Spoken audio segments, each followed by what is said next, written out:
Welcome to issue number 18 of the monthly Dive Into the Longbox podcast. I'm Gabe here, joined by Ajax as usual. We are back. Hello. It has been quite a while. I was on a lot of trips. By the way, real quick, if you guys listen to the other episodes, I kept calling the one shot an issue last month issue 18. Don't get confused. This is actually issue 18. If you listen to those, Ajax, I actually did a post edit of me explaining that I fucked up. Hey, we all fuck up sometimes. It happens sometimes on our one shots. And I just happened to do it on the one shot and the issue. Because I was looking through the graphics and I'm like, issue 18? I'm like, we didn't talk about any of the stuff I had planned for issue 18. What happened? And I was like, oh, because it was 17 and I'm just an idiot. We're getting too high in the numbers now. It's getting confusing. I think another thing too is that like I'm coming up with ideas for shows like on the same day. And I'm just, like, writing them down, so I think I'm just getting confused. But, yeah, I've been on some trips, Ajax. Real quick, do you mind if I show off? You've been active, my brother. I Yes. have been. And even while I'm gone, I have been picking up some goodies. So that's always a good thing. Do you mind if I show some off to you, Ajax? No, let's talk about the goodies. All right, well, as you know, real quick, before I left, I picked up some series that I'm a big fan of. It feels like, even though I didn't live through comic books in the 90s, I feel like I'm reliving it now.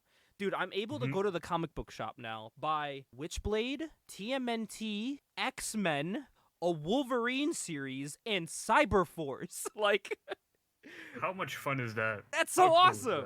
That's so awesome. But Image has been screwing over my local shop, and they haven't been sending them Cyberforce. It was supposed to come out today at the time of recording, and they have not sent it to my shop yet, and I've been waiting patiently. But what they did send is Witchblade. Witchblade number 1, really fucking fun. Witchblade number 2, I bought today, still need to read it. So, I loved issue 1 though. It is a new take on Witchblade because I read issue 1 of Witchblade like a year ago, and it is like they tweak some things and it's completely fresh. I really like it. You don't need to read the other ones to read this, so that's a plus. Highly recommend if you're able to find it. It's kind of like a soft reboot in a sense. Yeah, and I love like the symbiotic venom-esque symbiote nature of the Witchblade. In this book, it travels from person to person trying to find its host, but it like jumps off of it like a symbiote, which is pretty cool. And as you can see on it, they make it look a little bit more like scaly, like it's a part of her skin instead of armor, which I think is very cool. Yeah. So cool little touch, little tweaks to make it different, and I like that. So. As long as it's different, I'm reading it. Another thing, too, like I just said, TMNT by good old Jason Aaron. This is fucking badass. This is about Michelangelo in jail, beating the shit out of prisoners who are trying to escape while he's an inmate. But he gets, like, beaten by the cops and all that. We're trying to figure out each issue. The first 4 issues are covering each brother individually to figure out where they are right now in this new world. Okay. Because it's a new reboot. I like that. The first number 1 in a long time for TMNT, so definitely jump on this if you haven't. Issue 2 hasn't come out yet. It is coming out very soon. If not, maybe next week. Or did it come out today? I don't remember. I gotta look through what I got today. And another thing, Ajax, I finally jumped on the bandwagon, buddy. I needed my shut off your brain and have some fun comic book, and we all need that. I'm physically caught up. Physical copies of Savage Dragon, baby. Oh no. Savage Dragon from the jumping on point of 266 all the way up to 271. And 272 comes out next week, baby. Oh, I'm there. Oh shit. This book is so goofy, so off the wall. I see why some people don't like it, but they just don't like fun because this is so much fun. But at the same time, I think the nature of some of his art overshadows his writing when people talk about this, because like there is an overarching like really well written story about family and like siblings and all that in these books that I think no one talks about because they're focused on like the sex and nudity. And I mean, that's what made me get it, because it caught our attention every time we saw panels. And I was like, I gotta see what this book is about. Yeah, we would always look through and I was like, I see Mickey Mouse doing some things he's not supposed to. Like, these women are Spider-Woman, right? Remember I told you how badass they are? Yep. They shoot webs from their cooter. From their cooters. Yeah, bro. It's pretty crazy. But, like, there is a well-written... Oh, God, I can't talk. A well-written story in these, which I think people need to talk about more. Savage Dragon, a lot of fun. This isn't like a book that like you want to like buy and then critique because you don't need to. You know, the art is like super unique. It's current day Eric Larson, so you know, it's either you like it or you don't. You know, I'll never force someone to read it if they don't want to, but if you want to check it out, you have to at least check it out to see what you think. But I also think when he reels it back, Eric Larson can be a good writer. Definitely. We saw, I mean, with the original Savage Dragon run, too. We saw that. All right. These are what I purchased on my trips. While I was in Florida, you know, I stopped by Universal, which was home of Marvel Superhero Island. I hyped it up a lot. I even have this 90s Marvel Superhero Island pin, because I'm a big fan of Superhero Island. Been there twice. I want to go back again already. Right. And the bad thing, though, about Superhero Island is they do have comic books, like, on their shelves, but there's nothing that, like, matters or, like, that are exclusive. It's just literally random issues of random runs just thrown on the shelf just to have them there, you know? Which I don't understand. I thought maybe have some exclusive covers or something. That would make more sense. They used to have an exclusive book that I actually bought, but they stopped printing those, so I'm not too sure what happened there. But I was able to find some graphic novels. They do always update their graphic novels with some newer stuff or some stuff that is timely. So when I went, I saw this. I had to grab it, Captain America. I have Heroes Reborn, Captain America, so I had to get Heroes Return, which takes place after that. So I saw it fitting for that. But this was the era of the cool hologram shield of Captain America that he rocked for a little bit. So, you know, pick that up. Just some 90s fun. Haven't read through it yet. I was flipping through it on the trip. We were just so busy I wasn't able to read it. But that was one thing I bought, and another thing was very timely when this was released. They put it out there, and for people like me, because this was for people like me. For people like me, because it was the week that they released their Wolverine and Deadpool merch. So you know damn well I bought Deadpool Batter Blood by Rob Liefeld. Of course. Cool cover though. We got of course we got the Rob Liefeld favorites. We got Cable, Deadpool, Wolverine. The art on the inside is what you expect from Liefeld, including another gender bent character. even in the 2010s, bro. He's still doing it.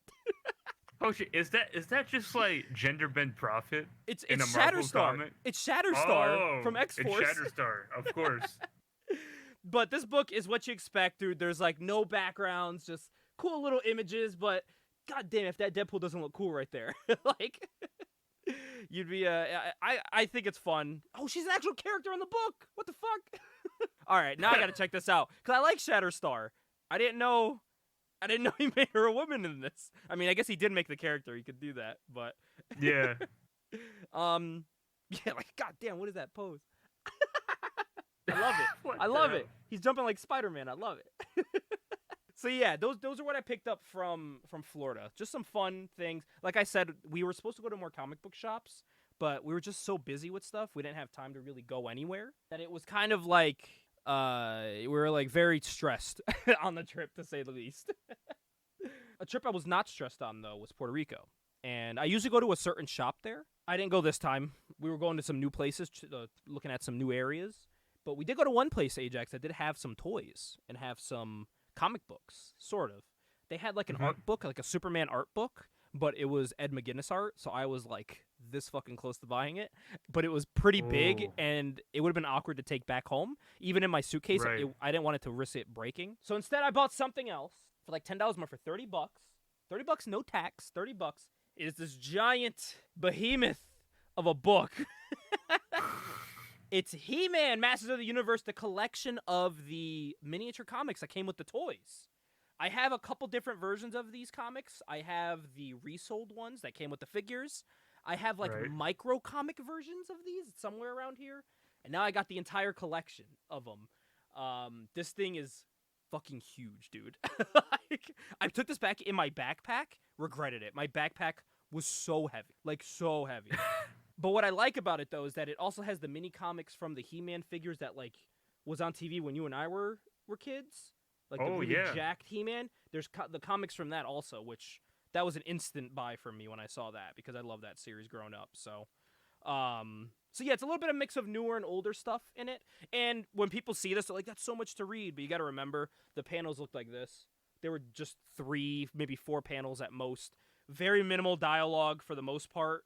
Because it was supposed to be made for little kids. But yeah, I thought, why not? It has like the original coloring and stuff, Very, very cool. I think it was worth the $30. Dude, this has a table of content. Like it's a school textbook. Jesus, multiple pages too of the table of contents. God damn. Oh, this kind of hurts my wrist to hold. $30 though. I'd say that's $30 well spent, you know? I agree with that. Before I get into my last things here, Ajax, is there anything you've been up to or reading recently? I finally finished New X-Men. Just That in was time. amazing. They announced those Yes. costumes are going to be in the X-Men 97 show next season.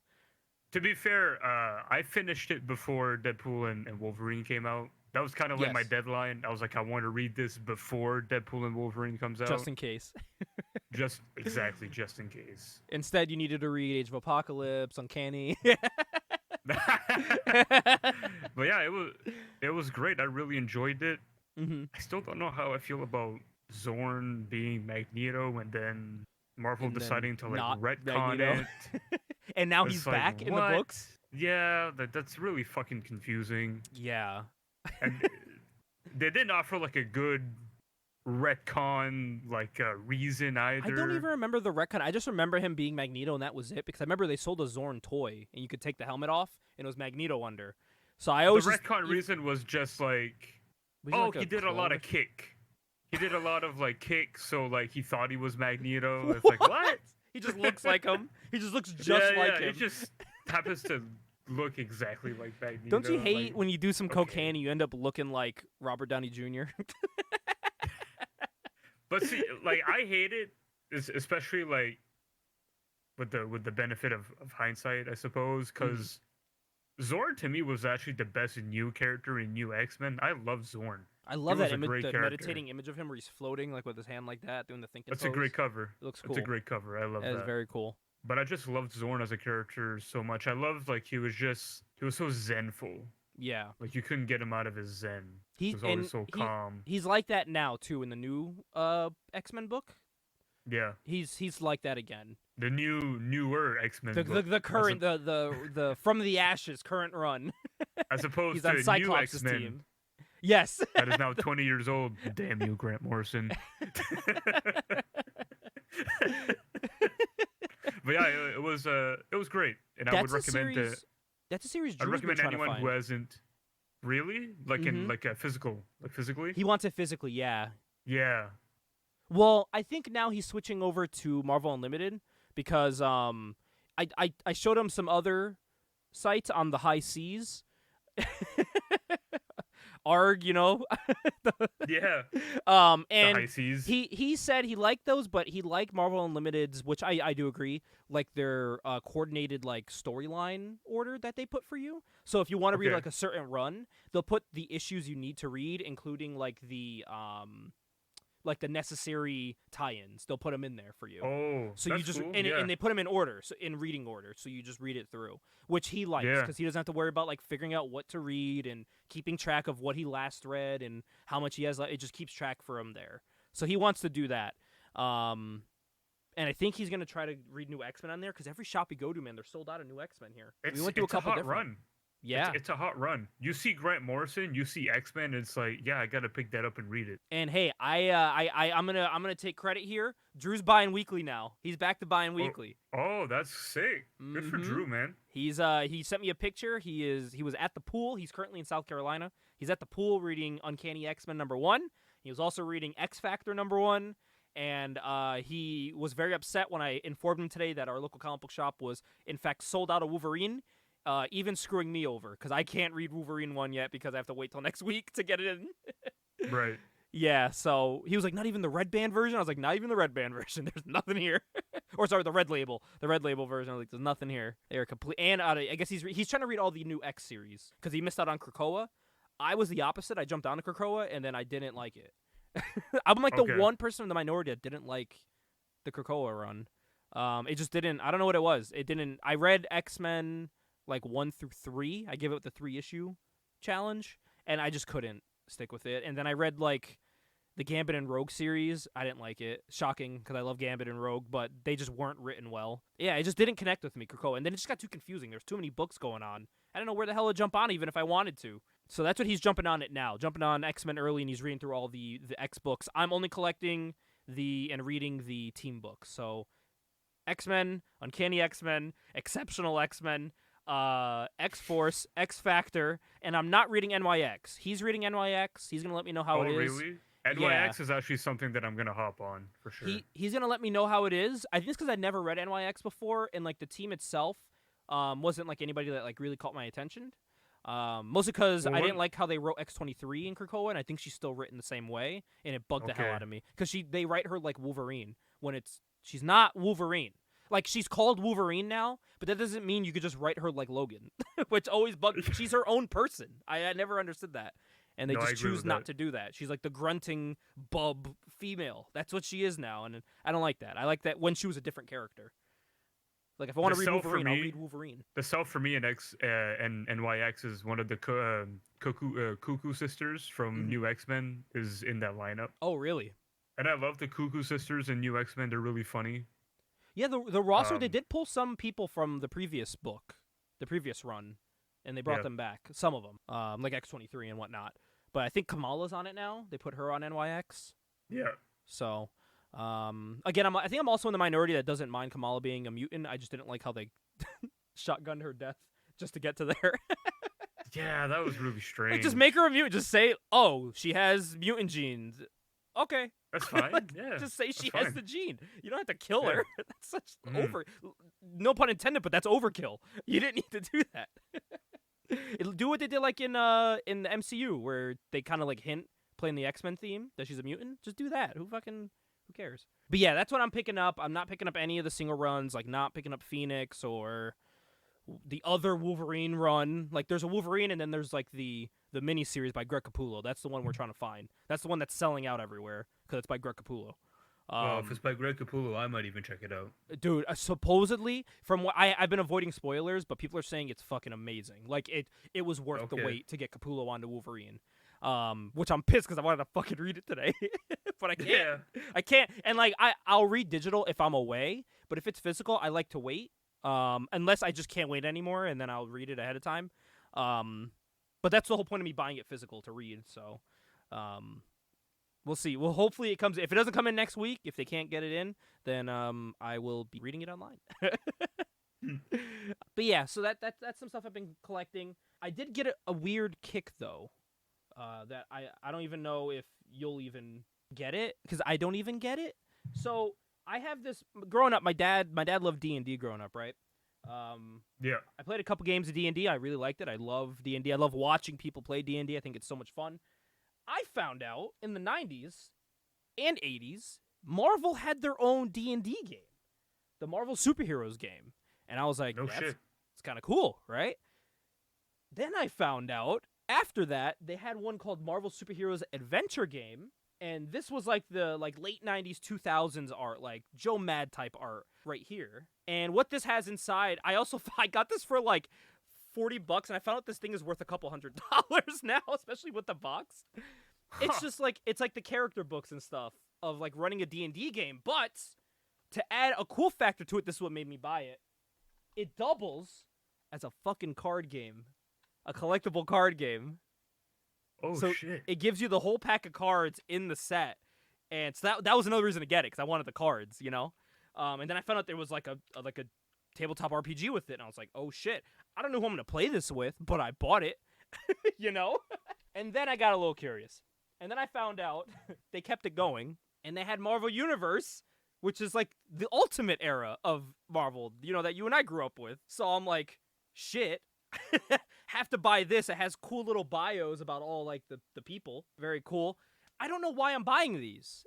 Like, they're just character books and how to play the game, but there's something about them that I like love, and I don't really know how to explain it.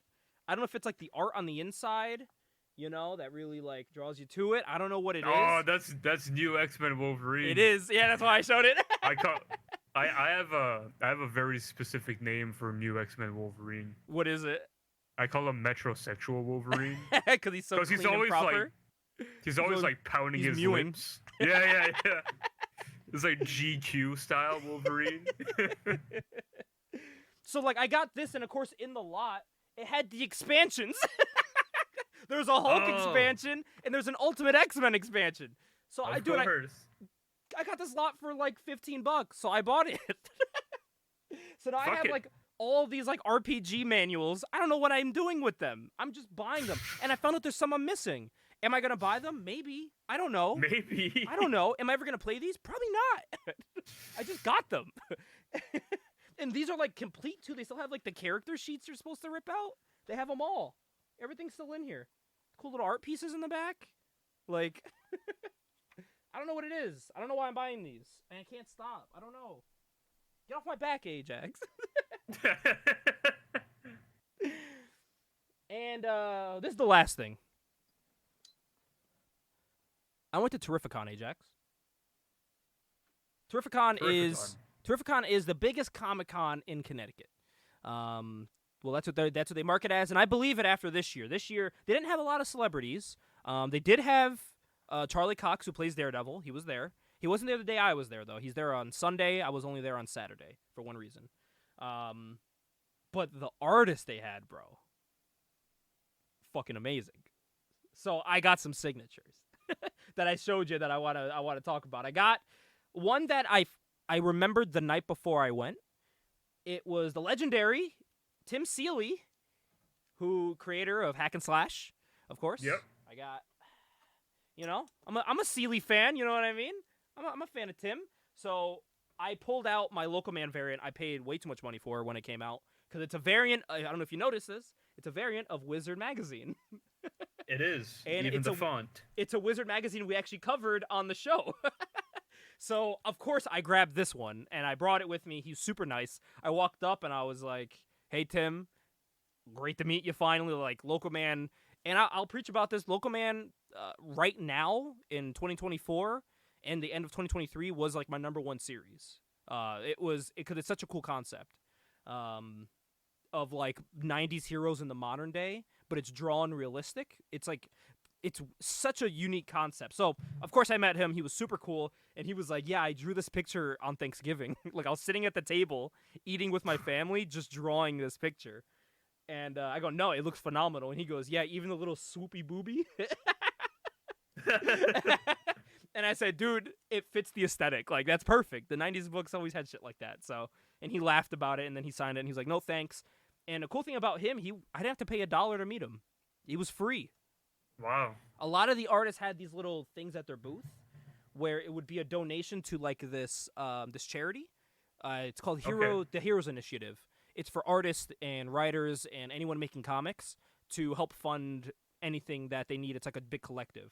And a lot of them were just saying, hey, the signatures are free, but if you could please donate. They had a little bin there, and it was all going to that. Another one that was free that had the little bin was Eric Larson, who signed my Savage Dragon #1, and I saw, dude, he did the coolest thing in the world. First of all, on Twitter the night before, I saw people talking about how he draws, his weird, like, grip. Right. Have you seen it?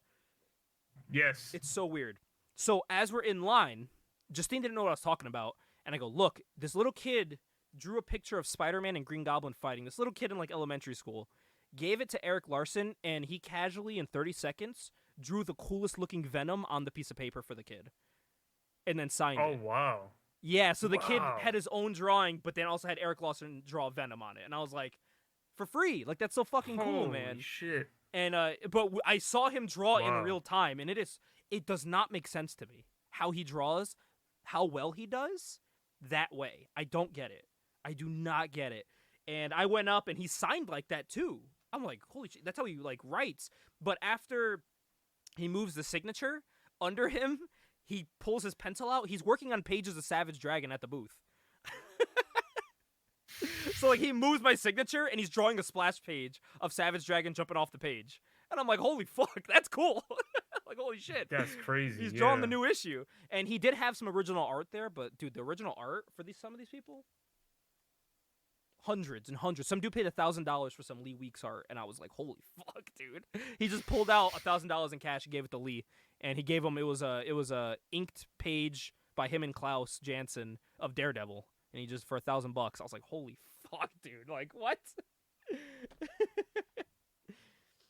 Speaking of Lee Weeks, I did meet Lee. He signed my Gambit #1. He wrote and did the pencils for this, and he signed each card, Lee Weeks. And next to him, me and Justine were looking through the book, And I was like, oh, the guy next to him inked it. Klaus Janson. Oh shit! He was just sitting there. Klaus Janson was just there. No one was at his table. And as I'm flipping through, I go, oh, fuck, Klaus did the inks for this. I never knew that. So, of course, I had him sign it also. Did people just not know who Klaus Janson was at the con? People were going up for books, but like he didn't have a line. I don't know what it is. I regret not bringing my dad's Punisher #1 though, because that would have been cool because he did the art for that. Yeah.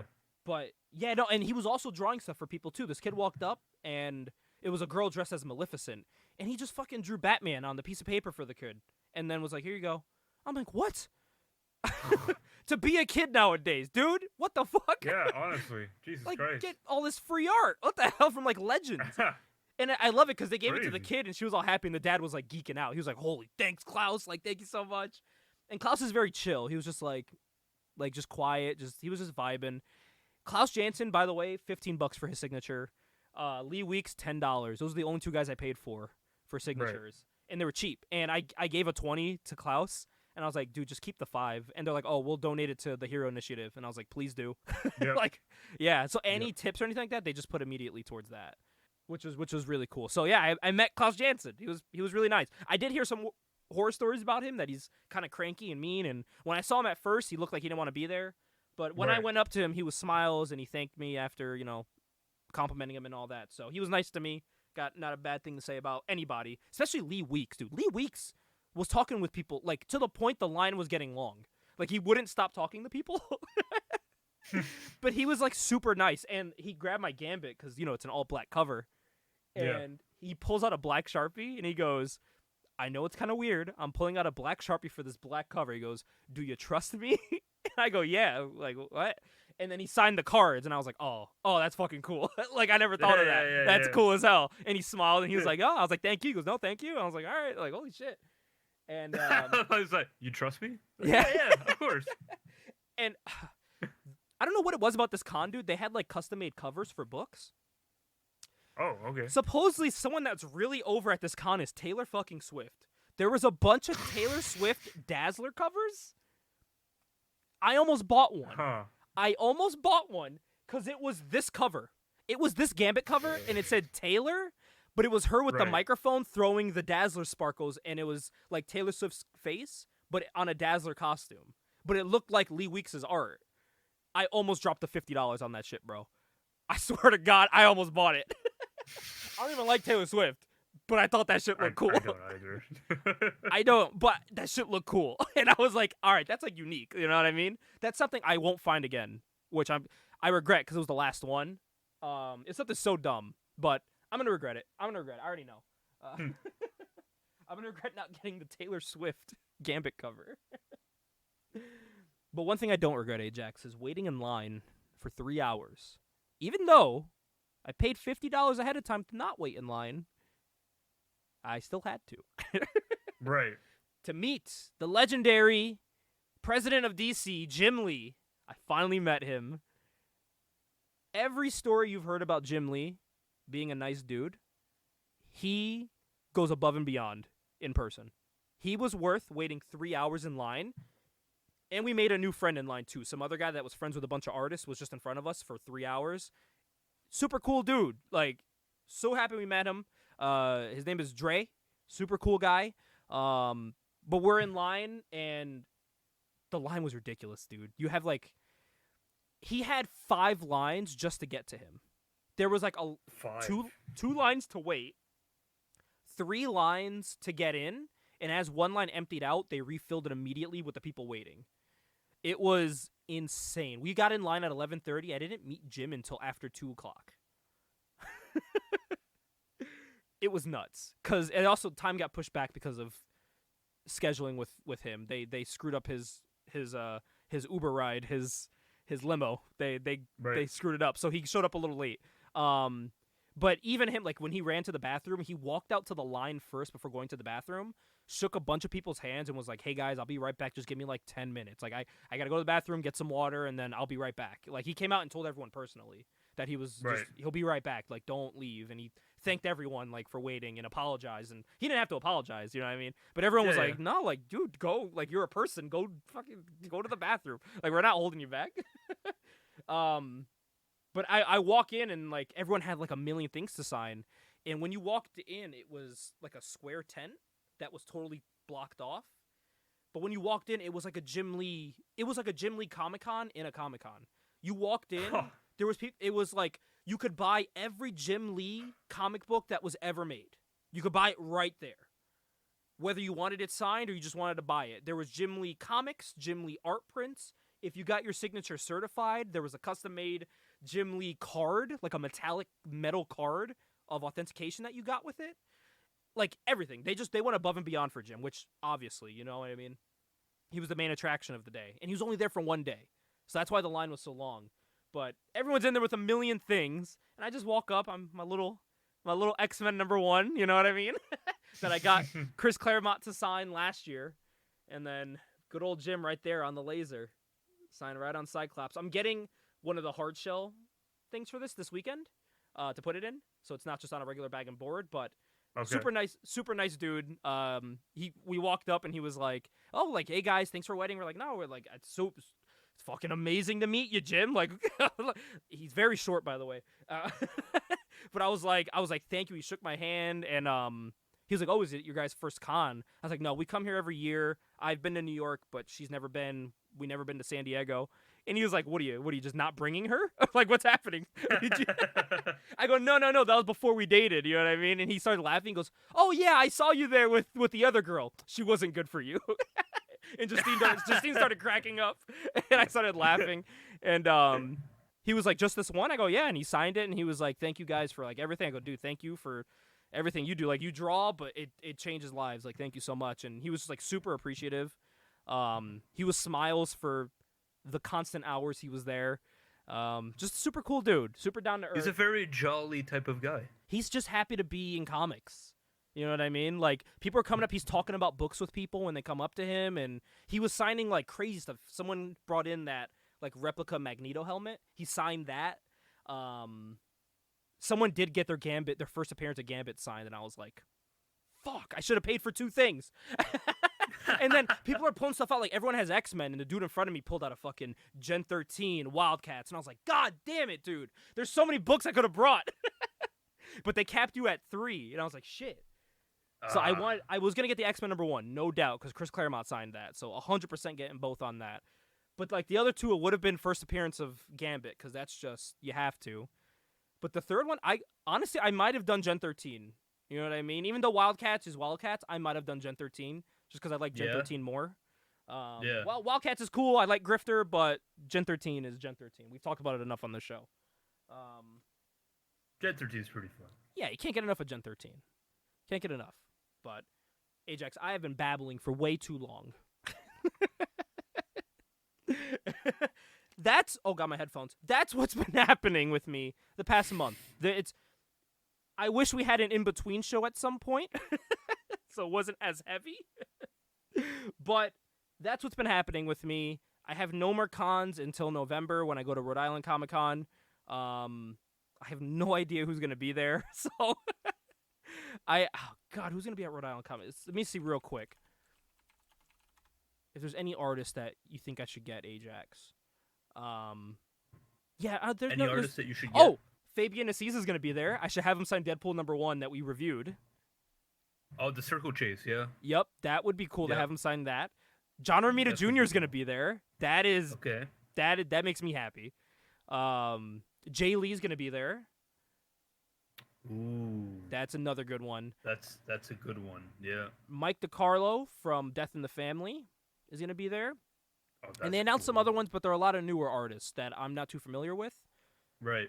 But those are like the big ones. Oh, and Javier Saltares, who actually drew the cover of one of the Wizard magazines of Ghost Rider.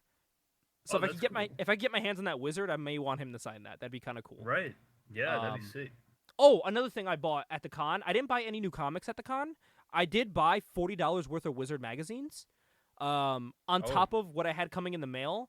So, dude, I just added 24 new issues of Wizard magazine to my collection.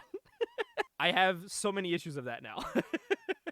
So I'm inching closer. I think I only need about 100 something more issues of Wizard before it's 100% complete. I'm almost 100% complete with Wizard magazine. It's getting dangerously close. But yeah, Ajax. So there's been some news coming out with things, little of the time things. DC Comics is starting a new universe. Have you looked into it? They sure are.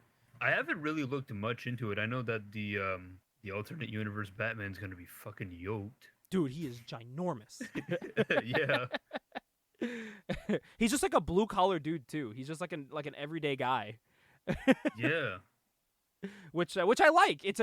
I like that it's so different. You know what I mean? I if they just did the same thing over again with these characters, it would have just been whatever, just another like reboot. But luckily they are keeping the current run of books going at the same time.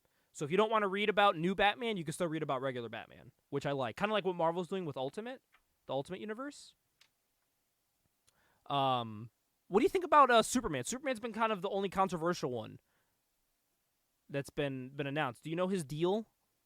No, what are they doing with Absolute? So here, is it Absolute Universe or yeah, Absolute? Yeah, Absolute? so it's weird. It's Absolute Universe. Like Absolute is the name of the books. Yeah. But for some reason they announced it as All In, like AEW All In. That's what I thought too, yeah. But the books are called Absolute. So Absolute Superman. This is the definition for it. It says, superstars Jason Aaron and Rafa Sandoval, so Jason Aaron's writing this, unleash a shocking new take on the last son of Krypton. Without the fortress, without the family, without a home, what's left is the absolute Man of Steel. Presumably no Kents, no more Krypton, and everything we know about Superman is gone, which is very interesting. This was my guess about this run, about all of these books.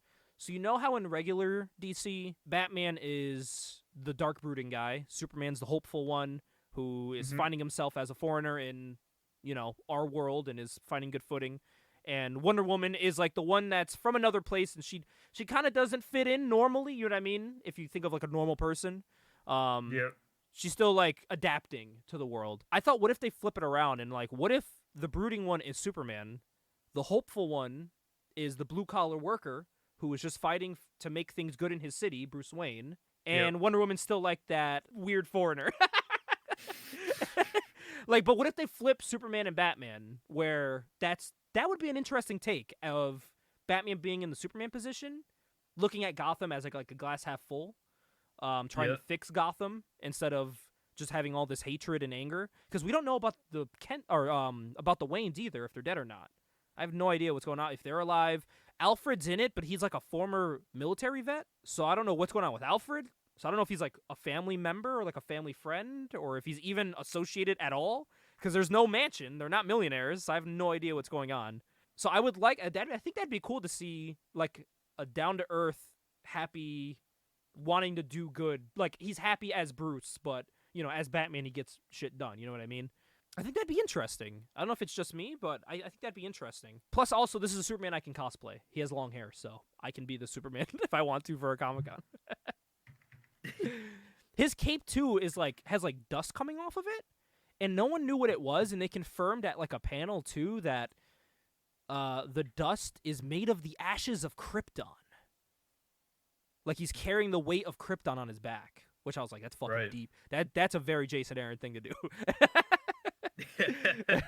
And I'm like, that's a cool take, which then raised more questions. I'm like, all right, was he an adult when Krypton got exploded then? Like, did he have like a wife and kids on Krypton? And he just like lost them? Yeah. I don't know what's like. That's what has me so intrigued. People are like, the reason why I said controversial, because everyone's like, oh, emo Superman's back. Didn't we get enough of that with the Snyderverse? But I think because this is not supposed to be the Superman we know, I think that's why I'm not angry about it, you know? It's supposed to be not what we expect from Superman. This is like if you told someone to write a Superman character that never understood or knew who the character was. Just write the super character whose world exploded. What story can he come up with? Yeah. Which is the original concept for the Ultimate books. It was just, I think that was the whole thing too with New X-Men. When he wrote New X-Men, he didn't read a lot of X-Men, if I'm correct. Who wrote New X-Men again? Grant Morrison? Grant. Grant. Yeah. I think I was reading about it. Grant like didn't read a lot of X-Men, and they were like, "That's why we want you on this. We don't want someone to just write the other X-Men books." Actually, it's the opposite. Grant read everything he Oh, could. was that what it was? What am I thinking of then?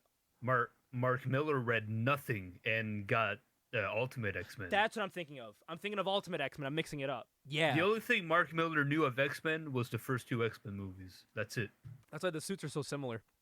Yep. They're like that, just plain leather, kind of all matching. But yeah, so I liked. That's what I like to think of these as. So I thought it'd be kind of funny, Jax. What if you and I, because they just announced 3 people and they announced the 4th. They announced Green Lantern. Green Lantern will be a woman in the new one, so it's a completely new take on Green Lantern. It's a whole new person that has the ring. Okay. So that will be filling the space where our Green Lantern would be. So I thought, why not come up with some teams? They haven't announced any teams yet. They just announced some single books. Or maybe you do have some single books you'd like to see flipped on its head and something new. I looked at it from this point of view. I said, hey, we're getting this Ultimate Universe, the Absolute Universe.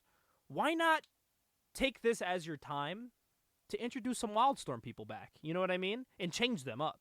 You can reintroduce these Wildstorm names, but with a new coat of paint for a new audience. What's funny, Gabe? I feel like this is half of our pitch.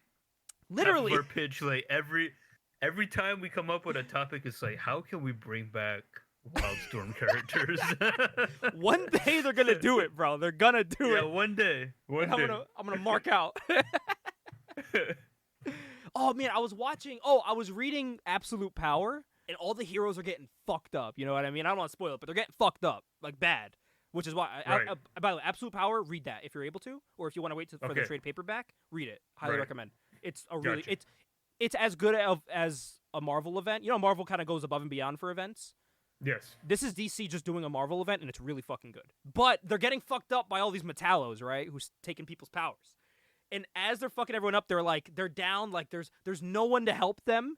And out of nowhere, a Metallo gets fucking cut in half by Zealot. And I was like, hell fucking yeah, baby! Zealot coming to the fucking rescue, let's go! I was so hyped. And I forget she's now with like Catwoman and Harley Quinn and all them as Birds of Prey. She's a part of Birds of Prey. Oh, okay. Yeah, she's on that team now. So I forgot about that. So when she showed up, I was like, oh shit, Zealot! I was like, yo, Wildcats, baby, stand up! She's like the only one that her and Griff are the only ones that like crossed over and stayed. Like, the hell, man. Yeah, honestly. Like that, those are the only ones. So, so Ajax, if you were to make like a team, or even if you wanted to do like a singular book for like absolute DC, this all in that would do. What are some? Did you come up with any ideas, or like something that you would like to see, or a team you'd like to see made? For like alternate universe? Yeah, like something that even if it's like a character that you like, even if you like the Flash, like even if you like to see a flipped on his head kind of Flash book, or if you like to see like a certain team come back or made up, a new team debut. Give me more Booster Gold. Oh hell yeah, dude! Give me more Booster Gold. Dude, I will take Booster Gold all day, every day if he was in every book. I love Booster Gold. I don't think you can ever go wrong with more Booster Gold. I had new team is kind of hard though. Yeah, I only came up with 2 teams. I wanted to come up with more, but I only came up with 2. And there will be a visual on screen of the teams, and a visual for you too. So I had 2. One of them is currently in DC. There's no Justice League, and the main team is the Titans. They're hinting at them coming back, but I thought, okay, what if in this absolute universe there was never a Justice League? Obviously, there's not, because there's no Trinity. The Trinity's just coming together. So what if the Titans exist? You know what I mean? So I thought, what if the Titans were a completely new group of people? Sort of. There's some people that crossed over. You're gonna look at this list and be like, oh, this is just people Gabe likes. Both these teams who aren't doing anything that you could do something with. So my Titans team would be how many people? 1, 2, 3, 4, 5. There'd be 6 people and then a person leading it. Because this Titans, I would think of it as like a government led Titans. You know what I mean? Okay. Kind of like what they're doing with X-Force right now. Or sorry, with X-Factor. A government-led team. So I thought, why not have the government person in charge of this be John Lynch from Gen 13? Oh, of course, yeah. Why not? So then I'm thinking of a team for him. Obviously, these people would all look different. Maybe they'd be gender swapped. Maybe they'd be just completely changed. Who knows? They could do whatever they want because this would be the time if you wanted to change how people look. This is the way you do it. You know what? If we're going that route, I'll give you someone that I think should be a part of this team. Okay. Ravager. Oh, Deathstroke's Ravager would be daughter. cool. Yeah. That would be really good. That's actually I would replace someone on my roster with Ravager 100%. I would have her be like the Deathstroke of the universe. You know what I mean? Yeah. I think this is a time too for like characters. I thought of it as like characters that are like in the shadow of others. This is their time to shine. Okay. Yeah. So like in this world, in my absolute DC, there would be no Aquaman. There would be Aqualad, and he would be a part of the Titans. And I mean Okay. Aqualad from Young Justice, with like the Right. cool glowing blue shit on him. He would be on this team. Starfire would stay on the team. She would actually be the captain or leader of the team, in charge of everyone when they're out on the field. You know how Nightwing is in charge? She'd be the one in charge. She'd be the field leader. Exactly. Yeah. Red Arrow would be on this team. You could change how he looks, do whatever you want with Red Arrow. I would just put Red Arrow on there. You got to have an Arrow person on there. Of course. This is a pull, man. This is one just because this character was cool to me. Remember Backlash? I do remember Backlash. I would put Backlash on this team. Did you put Backlash in there? I put Yeah. Backlash on this because I'd be change cool it with up. that. You know what I mean? Yeah. I would also add good old Fairchild on this team. Ah, okay. So to really tie in that Gen 13 collection. Exactly. And I would still have her be Connection with associated Lynch. in this universe. She'd still be associated with John Lynch. How they could change that up and do whatever they want. I didn't write a story, but they'll still be attached somehow. I just came up with a general idea. Yeah. And the last one would be Terra from the Terra series. Mostly because I read that series like 2 months ago, and it was a lot of fun by the Palmiottis. Yes. Yeah, Jimmy and and Amanda Connor, they killed it in that. So I would bring back Terra too. Plus Terra is a name that is associated with the Teen Titans. It's a different is. Terra, but you could still make that correlation. But that's what my Titans would look like. That'd be like my Justice League of the Absolute Universe. And eventually you could bring in those youngins like Superman. Right. But this would be like the up-and-coming like team in charge by the government. A bunch of young kids. Well, they wouldn't be kids. They'd be like in their 20s, some of them in their 30s, you know what I mean? They wouldn't be teenagers or anything like that. They're old enough to drink and go out partying. But that's what one of my teams would be. But Ravager on that would be pretty sick. I would probably take out Red Arrow and put Ravager in that. She's like the first name that popped up in my head. Dude, I forgot about her. Like, that's such a good choice. Another one they did announce, this wasn't really a team book, but it's just something I want to see again. I bring back the Green Arrow and Green Lantern, like as a team. Bring them back. As a team, yeah. But I would make the Green Arrow of this universe Connor Hawke, who is the actual son of, our Green Arrow.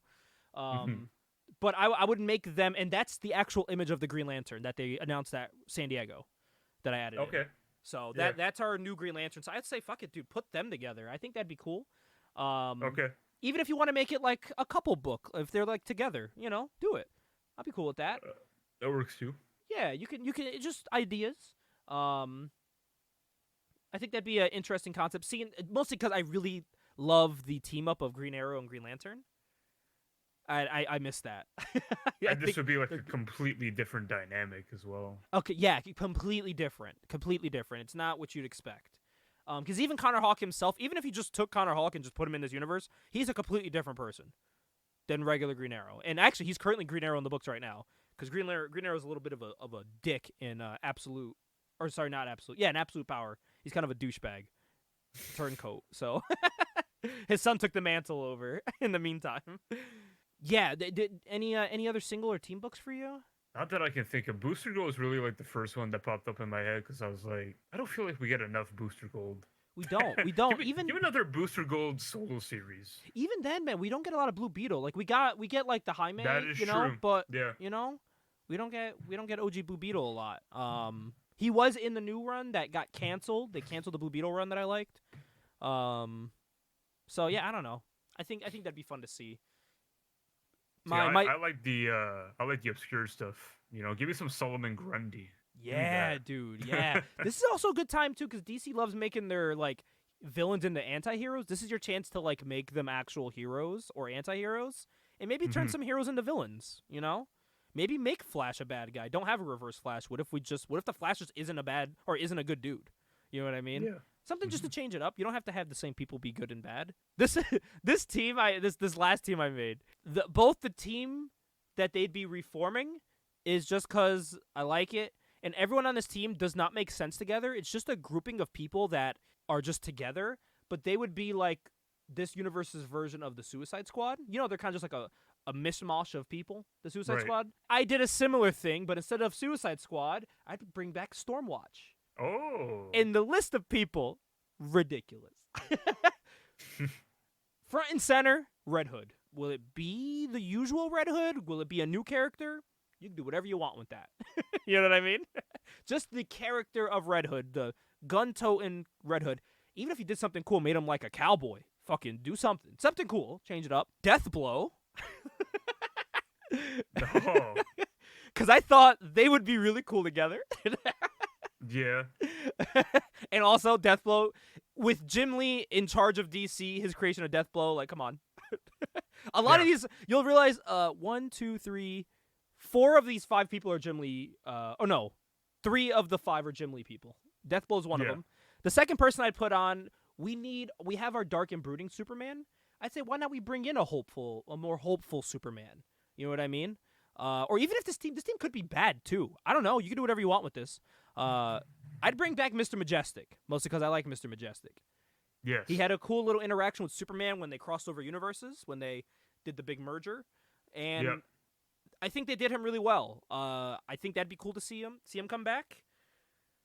The next one is just a character I love, and if they can get the rights to do it without having to give it to people that don't matter, I think this would be good. Static Shock. Yes. He needs some love. We need to bring Static Shock into this. And the last one is just because I'm a fan of her. We're putting Freefall in this. Of course, yeah. You got to have the brooding guys protecting, like the girly girl. Kind of like, like the Wolverine Jubilee aspect. Yeah. I'd like to see that with like Deathblow and Freefall maybe. You know what I mean? Just some ideas. Yeah. And the only other thing I'd want is like a single book. It would be a Absolute Grifter. I would want that. I found that cool Grifter redesign. I thought that was cool. So I'd like to see redesign someone, or like it was from a book. It was like a Grifter design from a book. Yeah, that's from Team 13. Yeah. So I just thought that looked cool. It was different from like the usual Grifter. I just thought it looked cool. So yeah, I'd like to see an Absolute Grifter book. Like have him be like former military, have him be like even like a super soldier type thing. That'd be cool. Yeah, that'd be sick. Yeah, imagine like a Captain America that has the attitude of a Punisher, That'd be my Grifter pitch. So, super soldier in the military, trying to do right by his country, but gives no fucks. But against the bad guy. He gives no fucks against the bad guys. Right. That'd be the pitch, He's not just a dick to everyone. He's, only to the ones that deserve it. Only to the ones that deserve it. Yeah. Don't want to get any weird mix-ups with with what people think about him on social media. Like people do with Punisher, they don't understand Punisher.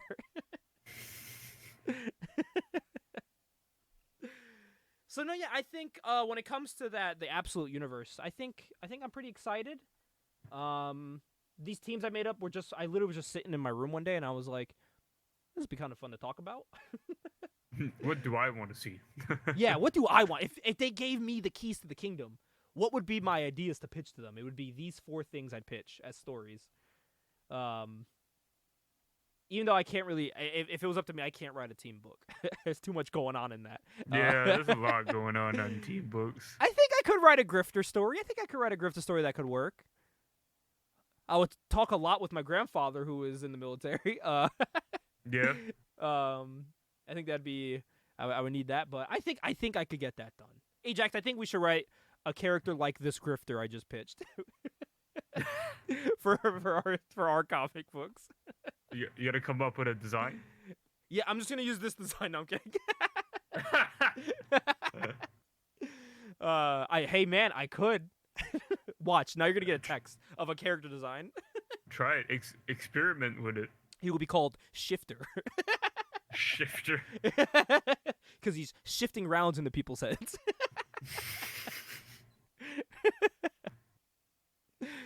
Oh my god. Is there anything on... Oh, dude. That Catwoman cover that you hype up. Dude, the infamous Adam Hughes cover. I was walking around the con and someone had it graded, like a graded Adam Hughes signature. Yeah. On it. Over $500 for it. I was like, get the fuck out of here, dude. And then That's so crazy. And then I held one. Someone had one just bagged and boarded, but it had it with all their specialty books and the couple hundred. So I didn't even want to. I didn't know what the price was. I didn't even want to ask. Maybe I should have, but yeah, I was like, I didn't want to hear it because if it was like 50, I was gonna buy it. You know what I mean? Right. So like, I was gonna buy it because I know you like it. As like an Ajax representation, you know what I mean? Right, in my collection. Cause I got books like I got Hellblazer. I don't read Hellblazer, but my dad loves it, so I got I have Hellblazer #1. I got some books that like my dad and stuff like. So I almost got it like this is my Ajax representation. Right now it's Squadron Supreme. That could change though. That and Alpha Flight are my Ajax books. Oh, Alpha Flight for sure. Of course. Alpha Flight #1. That's the ultimate. That's the ultimate Canadian book. Hell yeah, dude. But it is a really cool looking cover. They were selling Spider-Man #300 for like $400, and I was like, oh. I was like, ew. Who wants that for that much money? I kind of do. Yeah, I don't know what I'm hunting for at the next con. I'm going for 2 days for Rhode Island. So that's going to be interesting because there's a lot of celebrities that Justine wants to meet at that one. Okay. Like the Twilight cast is going to be there. The whole cast? Not all of them, but a lot of them. Okay. The dad's going to be there, the two brothers, and both the sisters from Twilight. So everyone besides Edward and Bella are going to be there. So Justine's super happy about that. Wait, so Taylor Lautner's going to be there?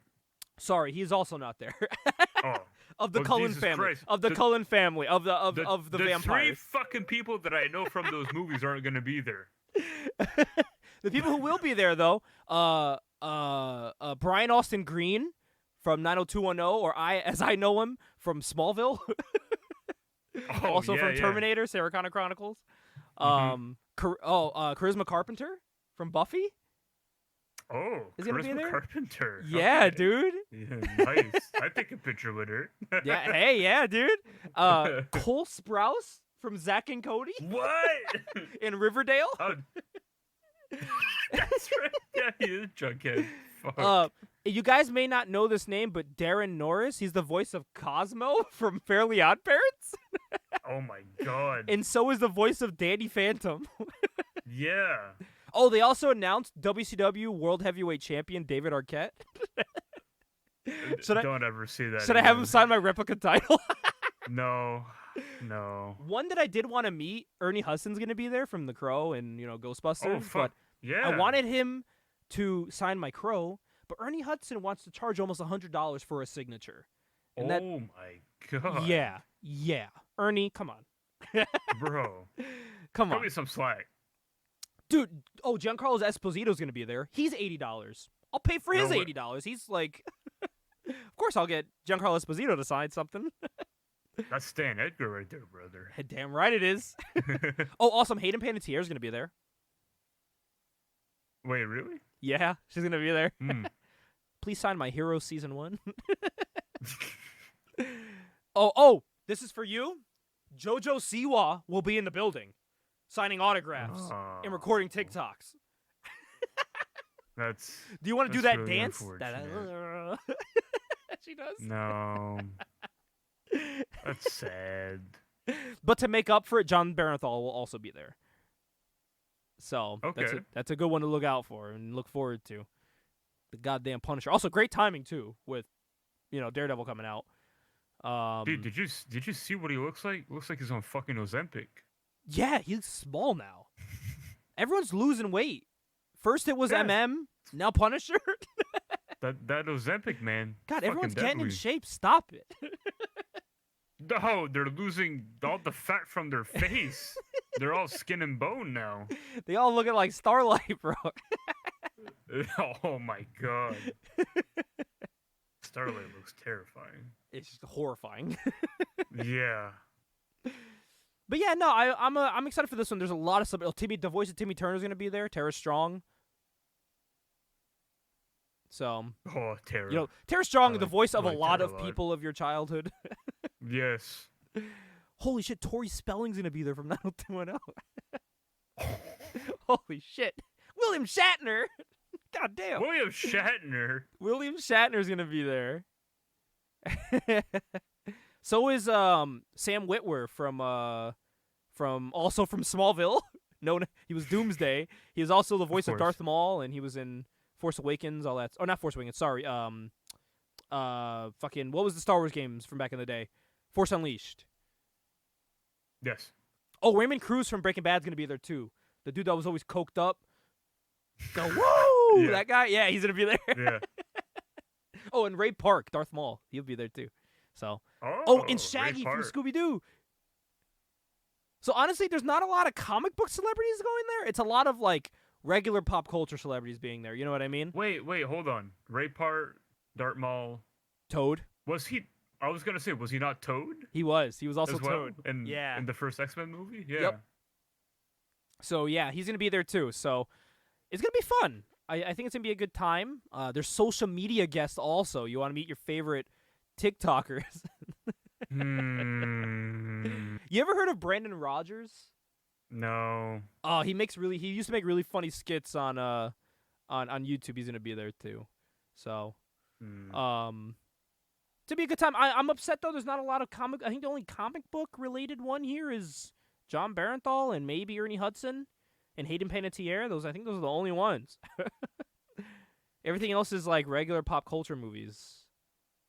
So It's unfortunate. yeah. Oh, Ric Flair will be there too, which is also unfortunate. That's also very unfortunate. Rick, stay home, please. I'm hoping they announce more. They usually have a lot more artists there that I'd like to meet, but there's not a lot this year. So this is mostly Justine's Comic Con. This is more hers. I may be just buying a lot of comic books while I'm there and figures, but Excuse me, Gabe. This Comic Con is for the girlies, okay? for the girlies only. It's for the girlies. It's not for the boys. I am planning though after the wedding, sometime after the wedding, to get a booth at Terrificon one year. Set up an artist booth, sell some comic books, some trading cards. You know what I mean? I think that'd be a lot of fun. And Drew wants I to. think that'd be Obviously, cool. Drew will be there too, selling his art pieces. Oh, sick. Cool. So I think that'd be a lot of fun. There was people recording podcasts at Comic-Con. So Oh, that means really? you gotta fly down. I think Monthly we gotta dive. do that, right? Dude, how cool would it be when you're down here? Because you're gonna be here for the wedding. Right. I'm cool with the guy at my local shop. What if he lets us record an episode in his shop? That'd be a dream come true, wouldn't How it be? cool would that be? Just if he lets us, To do an I'll episode pay in him the shop? for like an hour or two in the shop Yeah. just to record, real I quick. think we might actually have to do a 2-hour special on that one. We would, because I would bring Yeah. all I would need to bring is my little recorder that is attached to the microphones. That's all I need to Yeah. bring in the microphone stands. That's all I need. We don't need anything else. If you want to bring a camera, we can, but we don't need to. Just set it up, record, and be like, all right, we're out.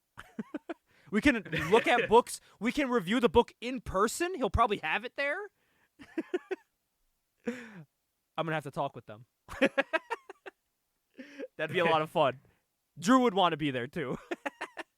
I would absolutely want Drew to be there. That's going to be fun, too, where I'm going to drag you around to so many comic book shops because there's so many around us when you're down here.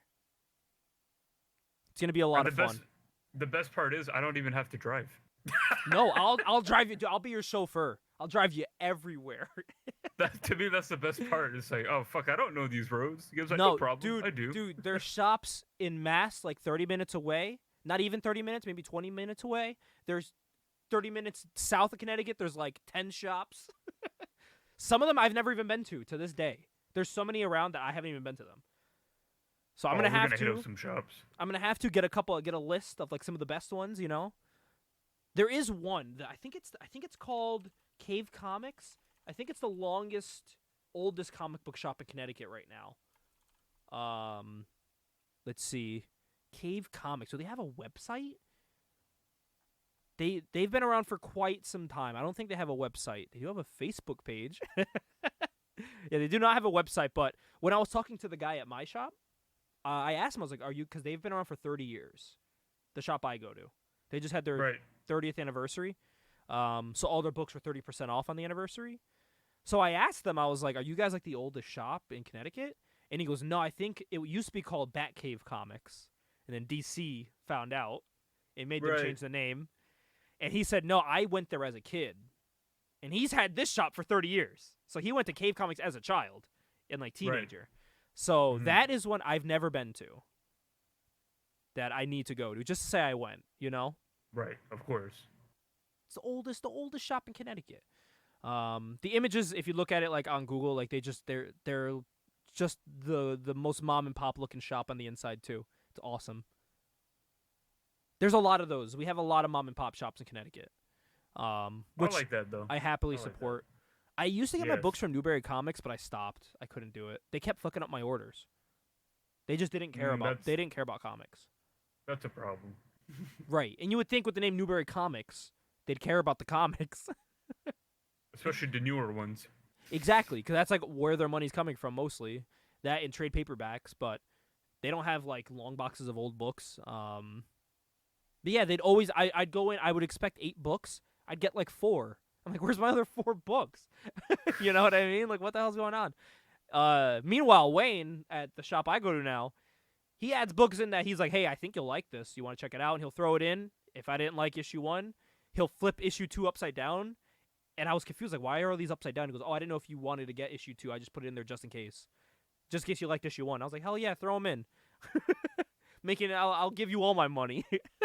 I like that. I like that a lot. 100%. No, they're super nice. It's run by him and his wife. They're super nice. You'll like them that's when you meet cool. them. Yeah, That's They're- cool. I like that too. they're real cool. And like they do regular jobs on their 9 to 5s. They just run a comic book shop on the side. That's just their side thing. And he even said it too. He goes, "You need to have like a job on the like a main job." He goes, "Because if we didn't, the shop would have been closed 20 years ago." He's like, "This Yeah. isn't a moneymaker." He goes, "It's just a passion. I just like doing it." He goes, "It doesn't make us money, but it's fun." And I'm like, "That's all that crazy matters. though, because I'm sure both of them separately work like 50 hours a week, maybe Yup. 60 hours a week. Yeah.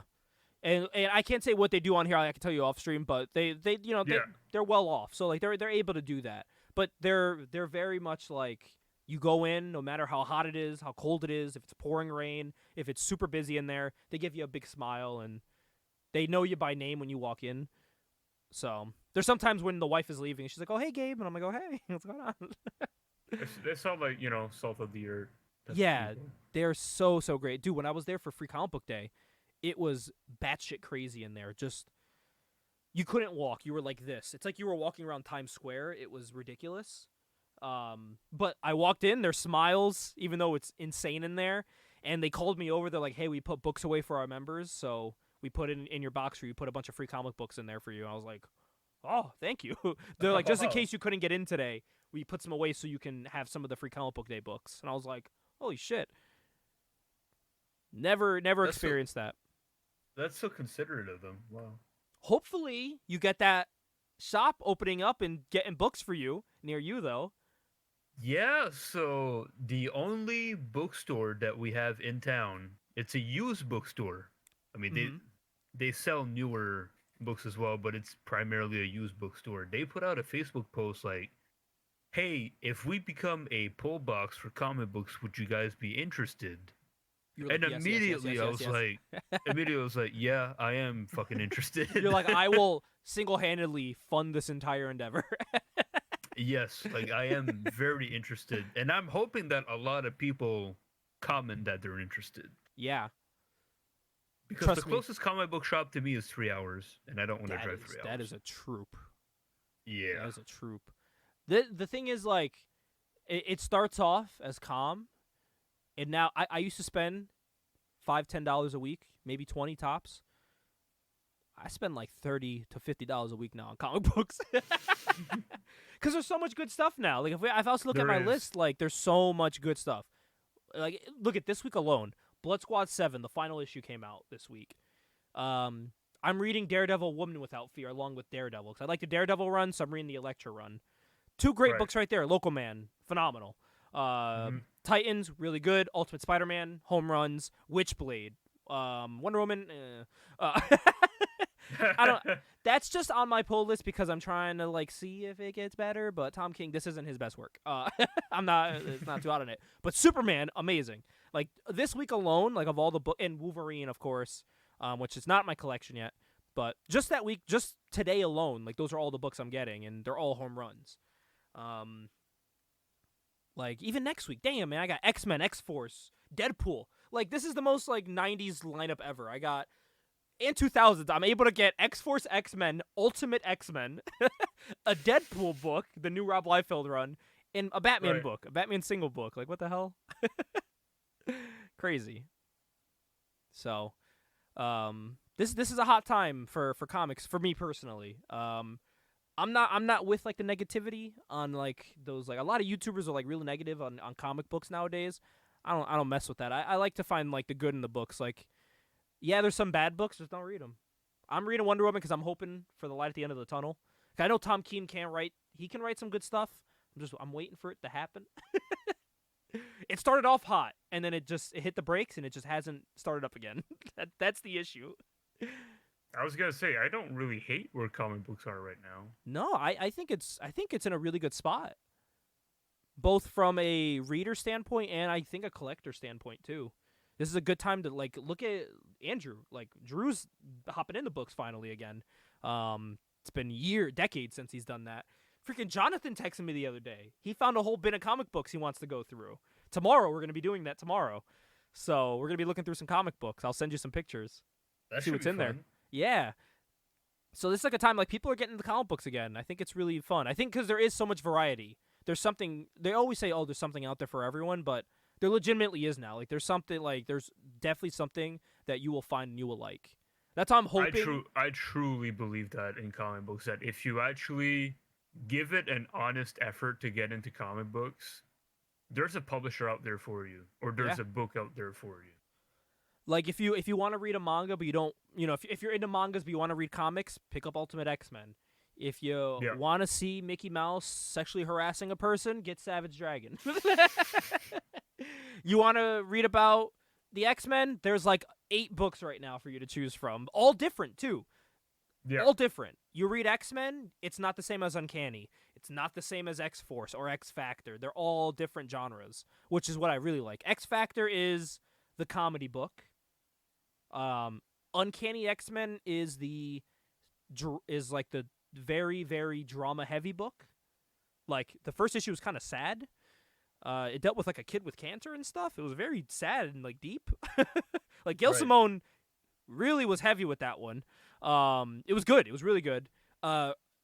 Regular X-Men is like your 90s book. It's like over the top. Every other page is a splash page with action. Cyclops shooting fucking lasers. Psylocke, swinging her blade around. Juggernaut busting through a wall. You get that with that one. And X Factor's another 90s one. It's like every other page is a splash page of giant guns and shoulder pads shooting with Forge and all them. So, that's what I like about comics now. There's so much for different genres. Even with the trade paperbacks now, there's variety with those too. Because I see Marvel selling compact versions like how DC is. Yeah. Marvel's doing that now too, I found out. Remember we Oh. were talking about that, saying that, oh, we hope Marvel does that? Mm-hmm. They are, and when I went to the shop, they were selling, like, the original, like, 30 issues of, or like 20 issues of Daredevil.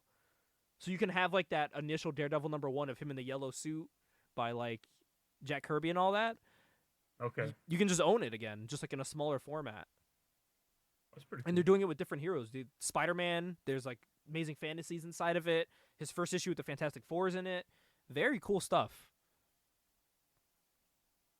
So, also good time for facsimile editions too. Yes, yeah. Drew's jumping on that too. He's trying to collect all the facsimile versions. I'm like, dude, good It's- luck, because some of those are expensive now. I was gonna say it's not something that I'm into, Mm-hmm. but for the people that are, that's great for them. Yeah, I think what I see it as is great placeholders. Like, I'll never own Secret Wars with the black suit Spider-Man because it is pricey. Yeah. But Yeah. the facsimile version came out this week for $4. So I'm going to buy it probably. You know? They were selling facsimile. I also felt kind of old because they're selling facsimile versions of Ed McGuinness Deadpool. And I was like, that's not that old. But it was for the Deadpool movie to get people hyped. But I was like, that's not that old. I will stand on my ground for that. I was gonna say, that's like 25 years old, right? Something like Let me see. that? Or 20 years old? When did that run start? I thought that one was 99? closer to the. Yeah, it had to be. Oh God, was that 96?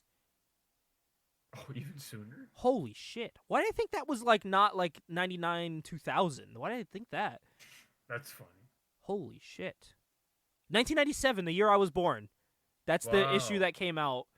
Oh my God, that issue goes for $70. I saw that the other day for like $5. What the hell? Jesus Christ, this Deadpool movie, man.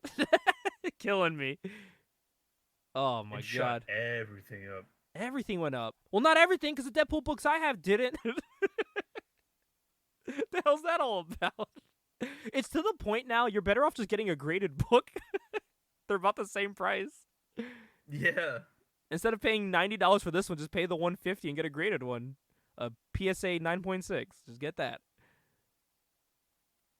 Damn, dude. But like, they're good placeholders. Like I have, like on the spin rack over here, you can't really see it, but I have the New Mutants, the first appearance of Deadpool. I'll never own that. I'll never own the real one. But I got the facsimile version. It's got all the old ads, the old everything. The coloring looks like the old one. So I'm like, it's a good placeholder. Same thing with Wolverine, where he's doing the little finger thing like that. Yeah. Those are the two I own. Because I'm like, those are like good placeholder books. They did sell like 2 weeks ago the first appearance of Gambit, which I'm like, I do own the real thing, but maybe I should get the facsimile one if I want to like flip through it. You know, I still haven't read it because I don't want to fuck with it. You know? Right. Yeah. So that's another thing too. Like if you do own those books and you want to like not mess them up, get the facsimile versions and just like those are like your beat up ones, you know, that you can keep on your coffee table and read whenever you want. So I got a bunch of books like that here. I got a bunch of doubles of books like Gen 13 and shit like that. So yeah, man, it's a not a I want to say a boom period, but it's a good time. It's a comfortable time. I don't know if boom period is the No. correct word. It's but there's good variety. Yeah, I There's think a good lot of variety. and like any of the complaints I hear are so like nitpicky about books. It's like, you know, I a lot of it I don't get. I don't get a lot of the hate. I'm also not a negative person. You know me. I try not to be. I try to find the good in everything, no matter how bad it is, unless it's Holy Terror. I got it, but I can't find anything good to say about it. So Holy Terror, more like holy giant piece of shit. it is a piece of comic history for how horrible it is, though. So It's a piece of something, all right. that's why it's in my collection as a piece. It's a historical piece. It's not on display. It's in with the pile. So, you know, one day that'll be worth $1 more, and I'll sell it for $1 profit. Prove all the haters wrong. Honey, what's that on your bookshelf? Oh, that's Holy Terror. Don't worry, Oh, Justine. can I read it? No, don't. Don't worry, Justine. We're gonna pay for this wedding by selling Holy Terror. Oh my my god. So, damn, dude, even the facsimile of the New Mutants I own now goes for $56. That's insane. It's insane, and I got it for $4. It's just a reprint. It's literally just a reprint with all the old ads. The only thing that's new about it is the price on the front, and they put the new Marvel logo at the bottom. That's the only thing different. Everything else is the same. They're still advertising the Punisher NES game and things like that. Coming soon. In stores now. Yeah, I don't know. It's so weird. I don't get it. Like I would get the facsimile of Spider-Man 300. Mostly because that thing is ridiculous now, you know? It is. That I don't want to pay $400 for Spider-Man 300. But you have to if you want the real thing, so it's like, do I get the facsimile version? So, I don't know. I'm unsure, my friend. I'm unsure. But I think anything else though? Anything else new in comics, or is that all for this issue? Bust out a little quick issue for everyone. I think that about covers it. I think so too, man. It was a little for new news. while I feel like we covered a ton, it was a shorter issue. A little quick recap of everything going on. Next month though, look out for next month, Ajax. Next month's gonna be fun because we're gonna be entering the fall season. So we will be talking about some comic strips and Jack Kirby. Since Jack Kirby's birthday was this month of August, we're gonna talk about some favorite Jack Kirby creations next month. Oh my god, how could I forget? Our Wizard of the Month! I almost forgot our Wizard of the Month! Oh my god, yeah, that's right. And what a wizard it is, Ajax, because last year we covered August, of course, and I talked about a Wizard magazine. The Wizard magazine was Wizard Magazine issue number 24. This was the Wizard magazine that reintroduced me to Wizard again, and was the catalyst for me almost having 100% of the collection now. Because of this one issue. Because I went to a little side-of-the-road, like, little shop selling a bunch of issues. I spent $10 and bought it. Overpaid, but I got it. So it's funny, too. That one came polybagged with everything. It came with the... Here, let me grab what came with it, if you don't mind, really quick. Nope. Go for it. You're going to notice something funny here, Ajax. You're going to say, wow, yes. Gabe, this is what we're reviewing, right? You're going to say, wow, Gabe, you still have one polybagged. So, while I was at the con, I found this there, and it's sentimental to me. And I want one that I can flip through. This is the OG one I bought at the little roadside store. But this is what came with it. I don't think half of this stuff, as you can see, there's a bunch of stuff packed in it. I don't think half of this stuff came with the legit Wizard. I think this was just stuff packed in with this that to this day it's been in with it. I've never taken it out. I don't know if it was supposed to be in there. So it came with this little free... Okay, there's two things that maybe went with it. This little free preview of Ultraverse's Wrath. It's a little... Look how tiny it is, too. This is like a micro book. Yeah. It's like upside down, too. What the fuck? It's just like a little... Oh, that's why, because it only previews like 2 pages of it. Oh, okay. And then the rest is like a source book of like the characters and stuff of the Ultraverse that will be joining this. Like that came with it. Oh, it's also advertising a rune book on the other side. As you can see, it's a flip book. Oh, Yeah, okay. 2 They're books both in a row. Malibu books. Okay. Yeah. And it also came with this, which I marked out over. This has been in there since I bought this. This was back in like I was a senior in high school. 2015? 2015.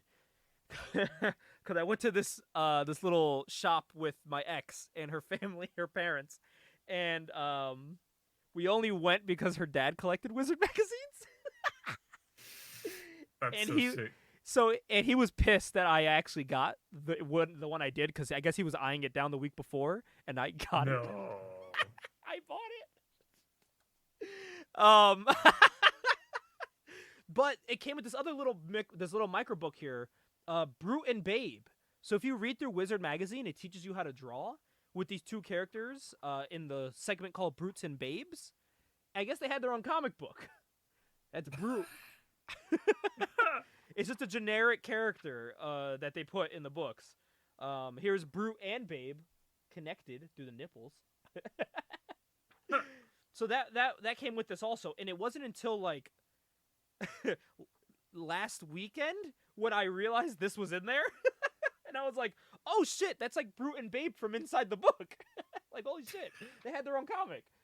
It also came with two other things that I'm like, all right, these definitely did not come packed in this. If they did, I'd be very shocked. But they are also like advertisements, so I'm not sure. Topps Comics Zorro #1 preview. Yeah, I don't know. Sure, why not? Sure. Yeah, that was in there. And so was a Vertigo preview book, which is wow. very cool. That's a little very Sandman cool. action here, you know what I mean? So, very, very, very cool. It's hyping up some books that are out currently. They're highlighting Sandman #58 that was out. Just a little preview book of what's out for them. So, it's funny too. I like that they had the Sandman book, but then they also were printing Sandman. Oh yes. They were printing both. So it's a little confusing if you don't know. Just to add more to the confusion. Exactly. On the same cover. Oh, of course you got Constantine on there too for, Hellblazer and all that. So, yeah, those are just in there. Because what I was doing, when I went through, I got that lot of Wizards in the mail. I was going through, I had a bunch of doubles. So I was like trying to figure out like, all right, which book is like the better version to put like with the collection. And like the crummier one I'll keep out as like my beat up one, you know what I mean? I'll put these away after. It's too hard to do. There's too many things to put away. So that's how it was with this. I was like, this will be just like my one to have out. If you look here, you see the stack right here? Yeah. These are all doubles of Wizard magazines. Oh shit. I got doubles on doubles from that lot. So, this month though, we're looking at Wizard #24 from August of 1993. This was a cool issue because it also does highlight a card series Ajax that you may be seeing soon on the channel. It highlights some Ultraverse Skybox cards. Oh, that Skybox. I may have shared an image with you. Yes. That's not the only cards though. I did buy some cards at the con too that we're gonna have to review at some point. I bought some of the Valiant Universe cards from 1993. Oh, that's right. Upper Deck. Yeah, I asked them, Upper I go, Deck. how much is that Marvel card pack right there? Like peak 90s Marvel cards with like the sprinkle design. I was like, Yeah. how much is that? And they go $150. And I go, how much is that Valiant one? They said $30. I go, I'll take the Valiant. I'll take the Valiant. I'll take Thank the you Valiant. very much. Right now, cash money. But what I do love about this issue 2 of Wizard is there's this little little pullout here, but it's advertising Gen X. Wait a minute, Oh, that's not Gen X, that's Gen 13. right. Before the name change. Look how Freefall, she looked very different. She did. She had like a half hair, half pink. Everyone else kind of looked exactly the fucking same. Yeah. But she's the one that got a bit of an upgrade, I would say. And Gabe, you know the reason why they had to change the name. Marvel, if I'm correct, right? Because they were making Generation X? Exactly. I kind of know my lore. Yeah. But today, Ajax, we're going to take a little bit of a time capsule here. So if you were in August of 1993 and you bought this, you were like, man, what were some popular books at the time? And why were they popular? So they I'd be in my room right now, listening to some Nirvana on my Walkman. Oh, hell yeah. Looking at that Gen X picture with one hand. Yeah. Also, too, Like, don't come in my room, Mom. Super Patriot #1 in Youngblood. Oh, This is like and Youngblood. So if you're wondering why I love Image and stuff so much, it's like this was the first Wizard that like I rebought. I bought some of the ones from like the 2010s when I was a kid at the store, but like I never had the old ones. You know what I mean? My dad did, but he got rid of them, so I never read through them. So I was like, Mhm. what is this? Was like my introduction. You know what I mean? Like the deep cuts I was able to look through here. So starting at this top 10 though, which is cool about this top 10, they give reasons as to why. Cause remember we always look at these, we're like, why were they top 10? Just because they sold a lot. This is Yeah. different. There's reasons for why they were top 10. Starting with number 1 here, which the first two I didn't expect. They are Valiant books. Starting off with Bloodshot, number 6. Really? Yes, and I Ooh, was like, interesting. why number 6? That's such an odd one. It's not a number 1. Yeah. They describe in this that this is actually the first appearance of Ninjak, which I do have Ninjak number Oh. 1. It's a big foil Yep. cover book. Mhm. And I always thought Ninjak was cool. I like ninja stuff, so I always thought that was cool. So this is actually the first appearance of him, and they said this book was actually ranked number 8 the month before, and it skyrocketed up to number 1 just because of Ninjak. Granted, this is the peak of the comic boom period where everyone was buying stuff for first appearances and number 1s, so you'll see Yep. that trend in this a little bit. Same thing as Shadow Man number 16. Again, it's like Shadow Man number 16. It's a random issue. A lot of Valiant hype, but this is actually a lot of hype for this because it promised the future of Mirage, the character Mirage, who would Right. eventually get their own issue. But this was their first appearance of Mirage before they got their number 1. They also labeled Valiant in this. As you know, Wizard Magazine is very big on being like very facetious and making a lot of funny comments, taking jabs at companies. But they actually Always. said that Valiant was making comics, quote, making comics that are fun to collect again. Which I was like, I haven't read a lot of Valiant stuff besides maybe Exo Man of War and Turok number 1. But I think, which is good though, Gabe, And because I think Ninjak. Valiant is something that we will have to deep dive one of these days Yeah. on the podcast. It's Because definitely even a I'm sleeper. like not very, I'm actually not that super familiar with Valiant stuff either. But I And would that's love to why- check it out. That's why I got the card pack. That's why it was kind of like a no-brainer. I was like, I want to see what Valiant was bringing to the table. You know what I mean? Hmm. I want to see what they're bringing at the time of Savage Dragons and Spawn and Youngblood and Prophet. Like, what were they bringing to the table to compete against that? You know, also Spider-Man and Batman. Like, that, the fact that they were talked about in Wizard that loves to give handjobs to Image in these books, you know? They were ranked above Image. Granted, Image did have a majority of the books later on in this list, so... Actually, no, they're about tied up with... There's 3 Valiant, 3 Image, 3 DC, and 1 Marvel book.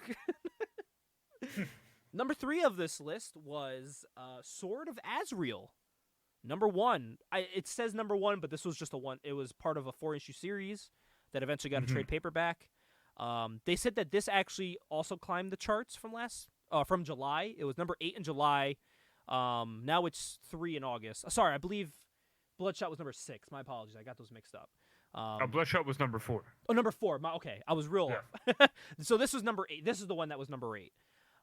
In July of the month before. Now it's number 3 because the price is increasing upon collectors due to Azrael taking over the mantle of Batman very soon.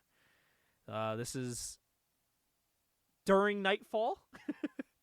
Oh, Which- okay.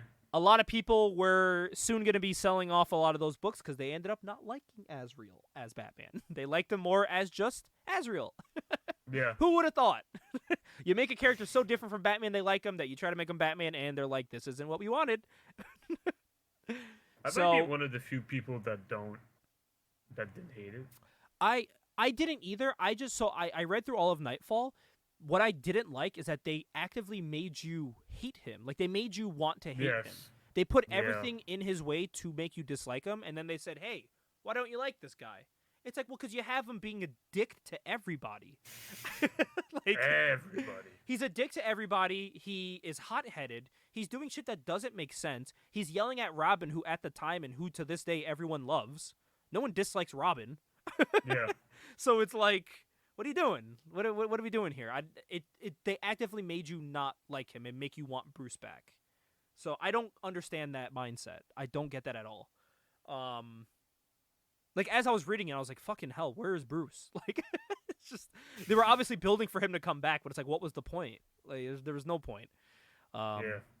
And they said, too, for this Azrael book, it was under-ordered because he wasn't a big name. So not a lot of people bought this Azrael #1. The next issues were, because people knew who Azrael was, but issue 1 was under-ordered. So they said at this time it was pretty hefty to get. Like, everyone was trying to get after this book, thinking that Azrael was going to be the next big thing. As of 2024, though, it is available for around $3 to $10 an issue. You can buy it online. Your local comic book shop probably has one in their bins. Or if you want the trade paperback of all the issues, you just pay like $20. You can get it right now online. You can read the whole Sword of Azrael run. So it's not as sought after anymore. A lot of the 30-year-old men who bought up 6 issues of this are probably still sitting on them to this day. But I'm sure it's still like a decent read. Yeah, no, I don't hear any bad things about the actual story. It was just in the middle of this era where hype. people are of this bubble where people were buying everything up. Issue 1 of before I'm jumping ahead of myself. #4 on this is issue 1 of The Vengeance of Bane. This was a little similar of a thing where this book kind of went unnoticed when it came out because this was before Nightfall, where Bane really got skyrocketed to the Bane event. He got the big push, brother. Got that rocket strapped to him, breaking the back of Batman, positioned as the baddie for Batman. But this is just his backstory and why he hates Batman going into Nightfall. That's what this book was, but because no one really knew or cared, not a lot of people bought it. And now that Nightfall was going on, everyone was trying to find it again. Shout out Jeeves Swanson for playing Bane and Batman and Robin, by the way. Yeah. Yes. An actual pro wrestler. Yes. Dude, listen, Batman and Robin's my guilty pleasure, all right? I will die on that That'll hill. always be my guilty pleasure. It's my guilty pleasure. And I think it's because, like, that was the one that was out when I was a kid. You know what I mean? With the VHS. That was the one that we had in my house.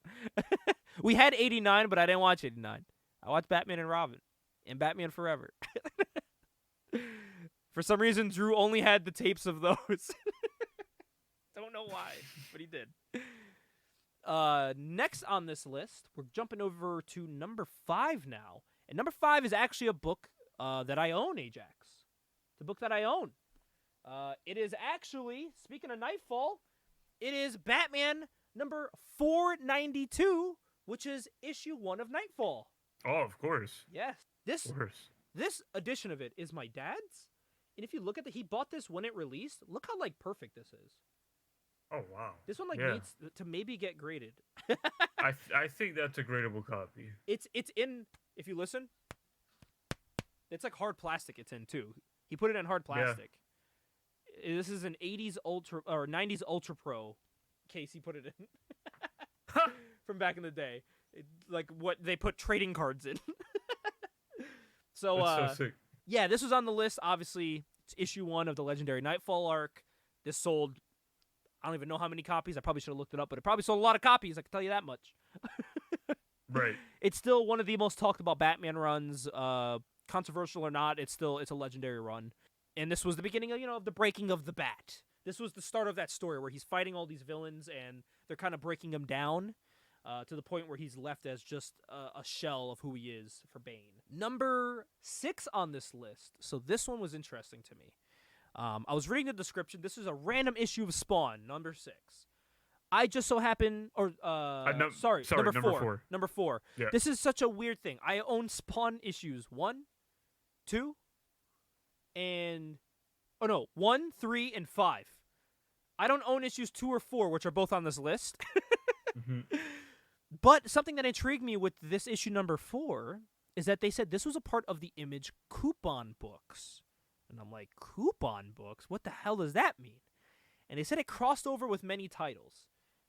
Titles like Wildcats #2, Savage Dragon #3, Brigade #1, and a book I own, Shadowhawk #1. And guess what, Ajax? This Shadowhawk happens to still have the coupon in it. Oh my god. I didn't know that's what this was, But this one does. So you can see what the coupon looked like back in 1993. Oh shit! What you would do is you would mail these in from these books, and you would get Right. a mail away exclusive comic book of Image Zero, Number Zero. Just a big crossover book. So you would need the coupons from Brigade Number 2. Oh, here we go.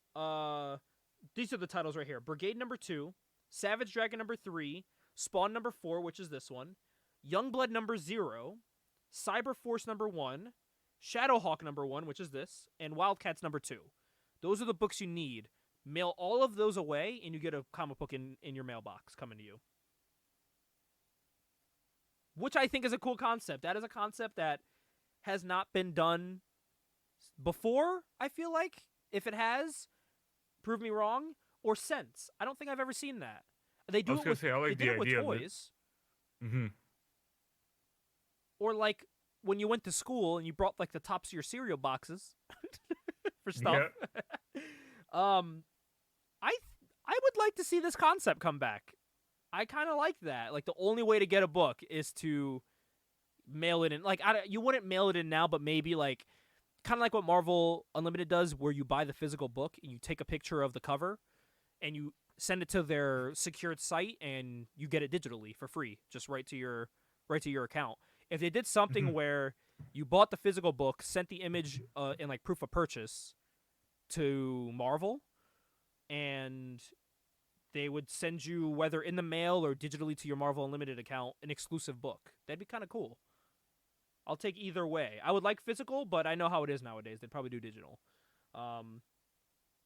There could be a way to do this in a modern sense, I feel like. So, yeah, I thought it'd be cool to look at the coupon. When I was reading this, I was like, pretty cool. I own all of these issues. All of them but the Spawn ones I own, I believe. So I'd have to look through those to see if those have the coupons. I may have enough to get Image Zero. If I get my hands on Spawn number 2 and number 4, I may have Image Zero coming my way in the mail. Next on this list is Spawn number 2, as I was mentioning. At this time, Todd was prepping for Spawn versus Batman, the crossover. That's what was being prepped for at this time. I still don't really know why Spawn number 2 is on this. They did mention it is just it was a high-selling book. It sold more than issue 1, or about the same. Actually, I take it back. They said it dipped a little bit from issue 1, but they said not anything to note. Like maybe a handful of people dropped, but it kept the high numbers from issue 1. So I'm guessing that's why it's here. I don't know. I'm just gonna say, it's a momentum thing. Like the first issue sold so well. The second issue sold almost just as well, so on and so forth. Mm-hmm. And it's very common for books to drop off after issue 1. So the fact that it kept it going is huge. So even more impressive, yeah. Number 8 on this list is none other than Youngblood number 2, which I own. I own like the first 5 issues of Youngblood, 4 or 5 issues. This one makes me laugh though, because they mention in this that this this is not only the first appearances of Shadowhawk and Prophet. It also has the iconic Rob Liefeld sideways full-page spreads that we come to know and love from Rob Liefeld. Boy, there it is.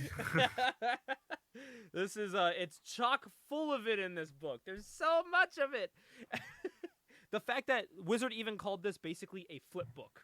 That's what they called this. Yeah. I don't know how I get lucky with these issues, dude, but if you look at this one, this still has the little attached character cards. So you have like a little... Yeah, look at that. Isn't that cool?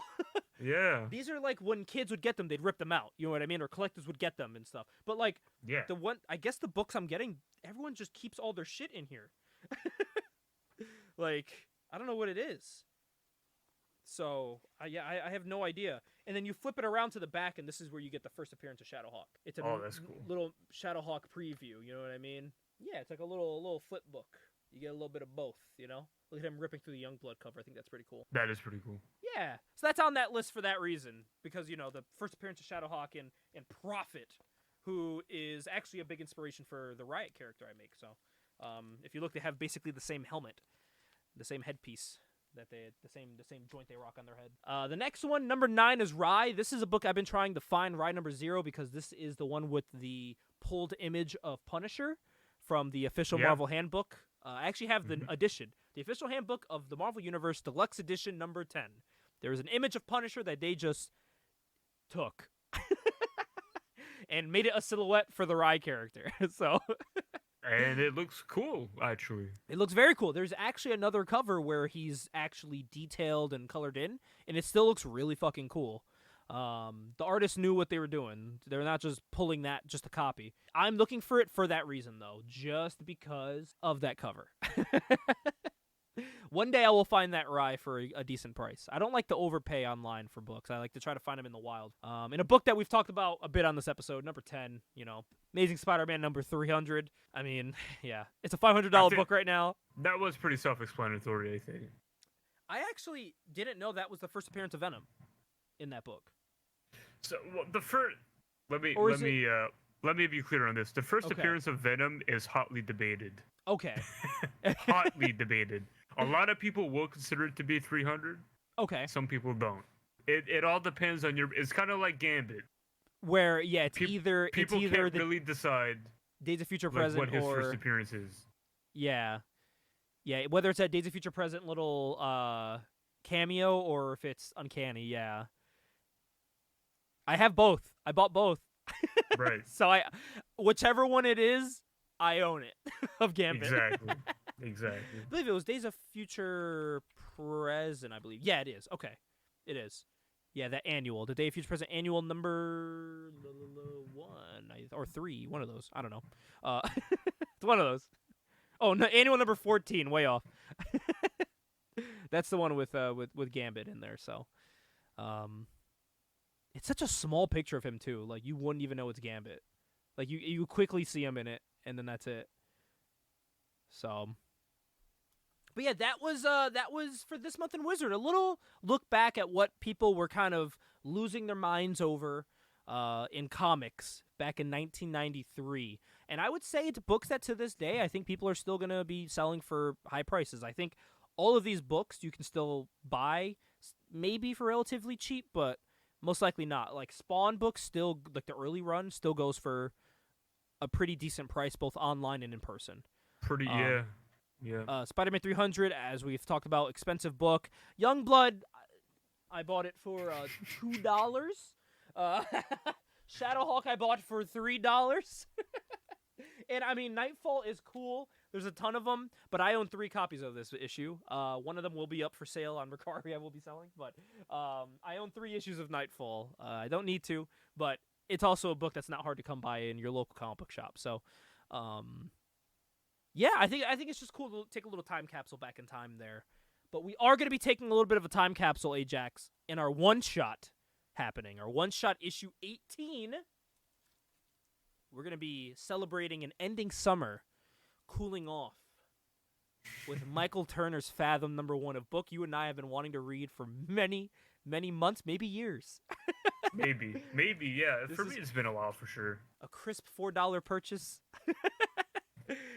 Very, very enjoyable. Look out for that. We'll be reviewing that. We hope you guys enjoy it. We will see you in the one-shot. For Ajax and Gabe, thank you for hanging with us and chatting and listening to us babble for almost 2 hours.